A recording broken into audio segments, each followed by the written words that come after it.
Alright, so last week we left off at the two archetypes, I'll call them, Norm and Rex. And now we're getting into my favorite character, Wally. Now, Wally is the archetype of my best friend who I have yet to meet. And you'll understand when I read his section exactly what I mean. Wallace Orion Greenwood was born at dawn in late October. The first light spilling over the horizon as if to greet him. The sky blushed pink and orange, the clouds towering like Olympus, welcoming its sun. He never liked Wallace. His dad named him after Braveheart, so everyone just called him Wally. His first word was son. He was always looking up. His first act of rebellion was planting an herb garden in the alley behind his parents' duplex. The landlord wasn't pleased. His mother once asked why, after so many tomato starts, there are never any tomatoes. Wally just smiled, dirt on his cheeks. In high school, he was brilliant and easily distracted, poetic and practical. Senior year, he fell in love with a California girl who had just moved to town named Wanda. She swore her skin cleared when she stopped feeding the virus in her body. She taught Wally about drinking celery juice and gentle detox. He showed her ley lines, key lines, and the language of mycelium. They sat cross-legged in the library, trading underlined books and notes in margins. They wrote a promise on notebook paper, sealed it in a jar, and buried it under a young maple. One day, we will live in a garden that heals. At 22, Wally opened a book that turned his life like a key. It said, in essence, the world is not conspiring against you, it is conspiring for you.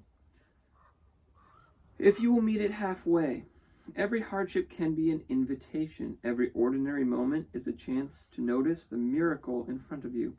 Life keeps handing you the exact lessons you need, exactly when you need them. He closed his eyes and he felt the floor hum under his shoes. For the first time, he considered a wild possibility. What if the universe is friendly?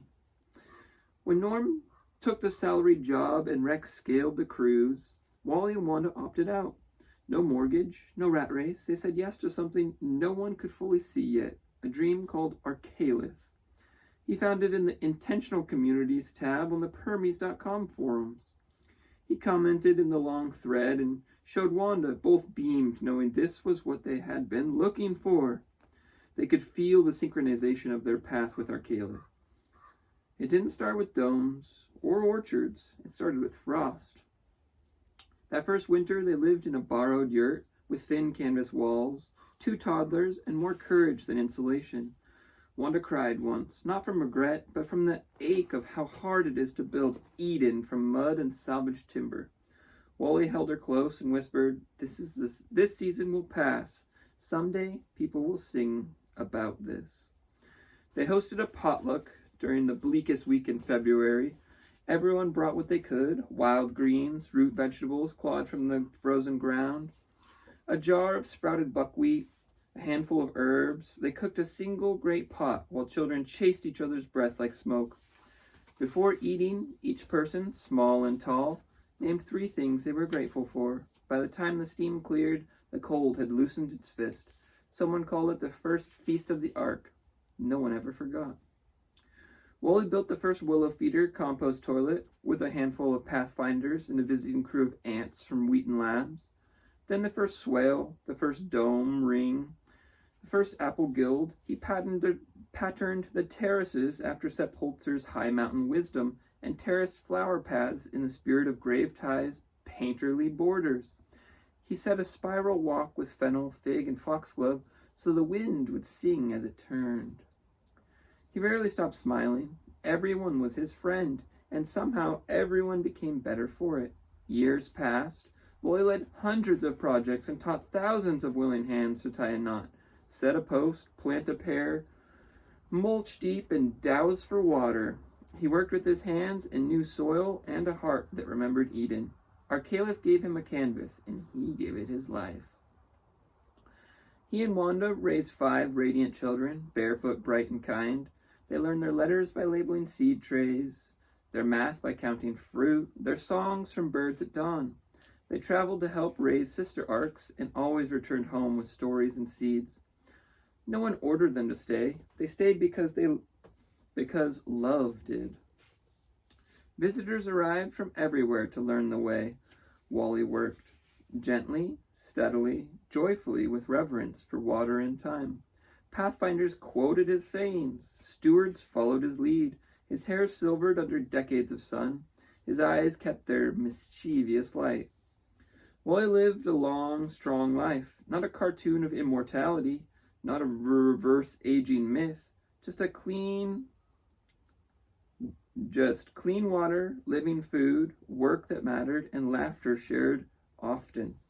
He made it to 108, but until the end, when asked his age, he would always reply, "I'm timeless." In the end, there was no machines, no fluorescent lights, no strangers paid to keep him breathing. There was a warm evening, a half-finished dome, grandchildren passing him tools, Wanda's hand in his, and the soft rustle of an orchard in bloom. He set the last rib into place, sat down to rest, and let a smile carry him over. His final breath left like a small bird leaving an open palm. They didn't build a statue, they planted a grove. A fig, a pear, a young maple, and a shallow crescent where the path curves toward the Solark Sanctuary. Children wove ribbons through the branches and told jokes until the adults remembered how to laugh again. On a low stone at the path's edge, they carved 4 words by hand and sealed the letters with fire. Remember how we love. I spoke at a celebration, this is me, because by then, and long before then, he was my friend and my brother. I told the story of the first time I saw Wally wearing shoes, and how we argued like schoolboys about being insulated from source. The Arcalians roared, then we fell quiet, looking up at the leaves he had planted. He once carried 2 5-gallon buckets of acorns into the clearing and said, "Great things take more than a lifetime." He was right. We are all shaded today by a promise he planted when all we had was frost and faith. Wally did not escape the tax farm by running. He grew out of it. He tuned higher, and the walls couldn't follow. He did not change the world. He changed, and the world around him changed with him. At Arcalith, that is enough. Back to 2025. I'm looking for Wallys and Wandas. If you feel the resonance in these pages, come plant your promise in the soil, your belonging tree. Your Norms and Rexes will make their own choices. If your light is bright enough, they will come and see where it leads. So, my greatest inspiration for this book is Anthony William. And he gave away these shirts that say, "For the light that stands in the way of darkness."